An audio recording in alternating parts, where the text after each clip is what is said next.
আসসালামু আলাইকুম এভরিওয়ান। আশা করি সবাই ভালো আছেন। আজকে আপনাদের সাথে আমার একটি দুর্ঘটনা ঘটতে যাওয়া অবস্থা নিয়ে একটু বিষয় শেয়ার করব।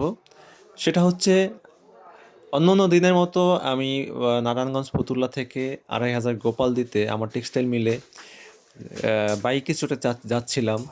পথিমধ্যে হঠাৎ করে একটি কুকুর ডান পাশ থেকে আমার বাইকের ঠিক সামনে এসে পড়ে। আর এমন একটি জায়গা এখানে প্রতিনিয়ত কোনো না কোনো দুর্ঘটনা ঘটে এবং বাইক অ্যাক্সিডেন্টগুলো এখানে বেশি ঘটে। তো যার কারণে এই জায়গাতে আসলে আমি এমনিতে একটু সাবধানে বাইক চালাই। তো সেই সুবাদে আসলে স্পিড আমার ৪০-৫০-এর ভিতরে ছিল। ৪০, ৪২, ৪৫ এর মধ্যে আমি চালাচ্ছিলাম। তো যার জন্য বর্তমানে কোনো দুর্ঘটনা ঘটে নাই আলহামদুলিল্লাহ। তো স এই বিষয়টা আপনাদের সাথে শেয়ার করলাম। আপনারা এভাবে একটু সাবধান হয়ে গাড়ি চালাবেন।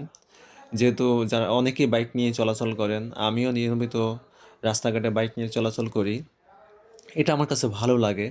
আর এমন একটি জায়গাটাতে আসলে আমার ভীষণ ভালো লাগে এই পরিবেশটা, জানেন? আর এই যে দেখতে পাচ্ছেন এই যে জায়গাটা, এখানে কিন্তু মাঝেমধ্যেই পেঁপে বিক্রি হয়। আমি বাইক থামিয়ে পেঁপে খাই।